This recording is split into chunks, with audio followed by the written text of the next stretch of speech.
শিব চতুর্দশীর দিনে ভক্তদের ভিড় কিন্তু মন্দিরে মন্দিরে, যেখানে দেবাদিদেব মহাদেবের আরাধনা হয় সেখানে কিন্তু ভক্তের ভিড় চোখে পড়ার মতন।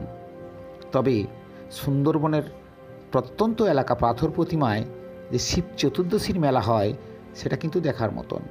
শতাব্দী প্রাচীন শিবের মেলা, সকাল থেকেই হাজার হাজার ভক্তের ভিড় এই পাথর প্রতিমায়।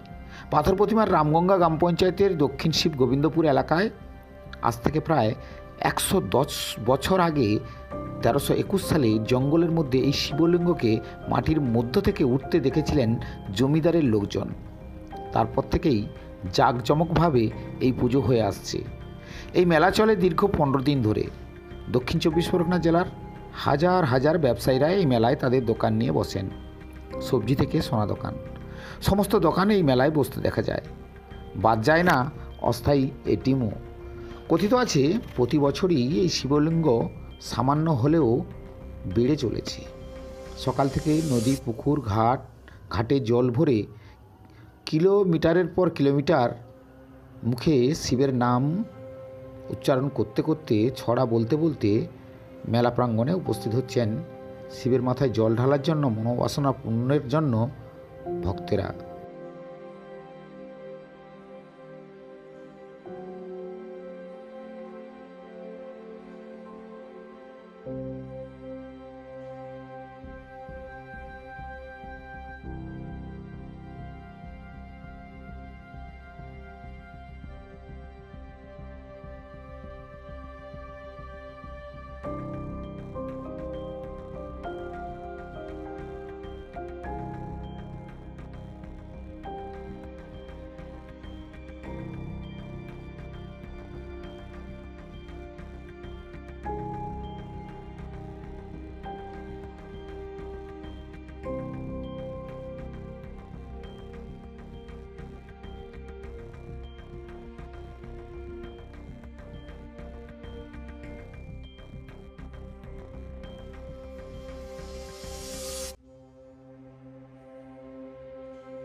ঈশ্বরকে বিশ্বাস করি, ঈশ্বরের প্রতি আমাদের আছে নিশ্চয়ই আমাদের সদিচ্ছা আছে, বিশ্বাসবোধ থেকে গেছে।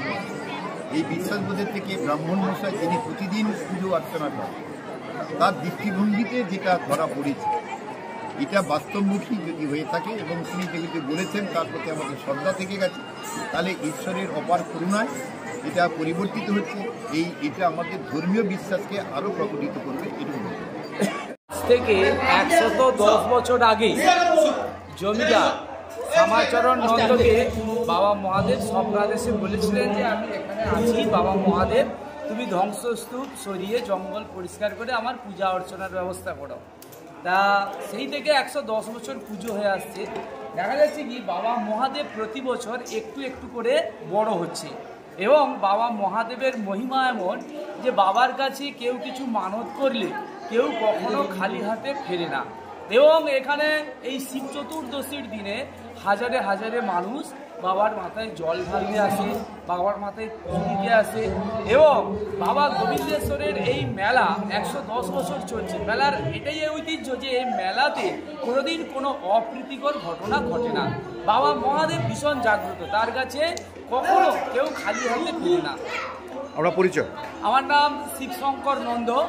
আমি 29 বছর এখানে পুজো করছি, প্রধান পুরোহিত হিসাবে 29 বছর পুজো করছি।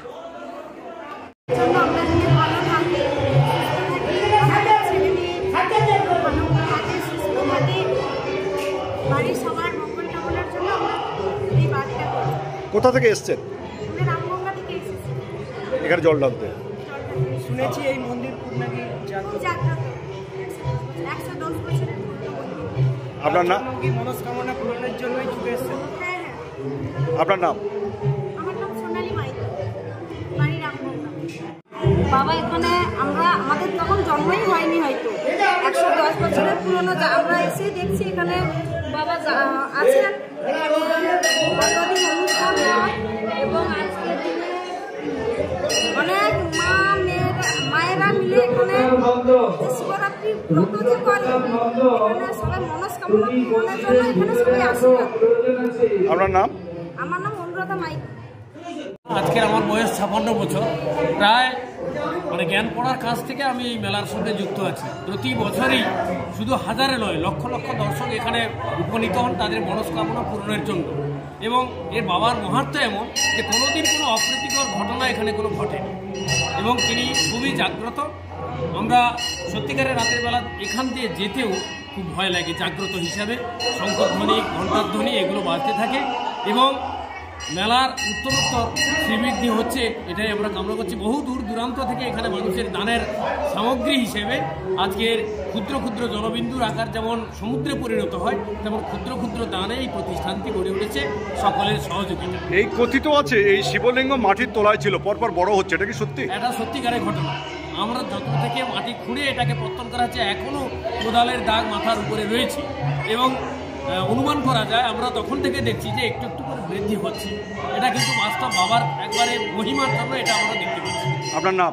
আমার নাম শ্রী গোষ্ঠবিহারী দাস, এখানকার প্রধান শিক্ষক, রামগঙ্গা দেশপ্রাণ বৈতনিক প্রাথমিক বিদ্যালয়।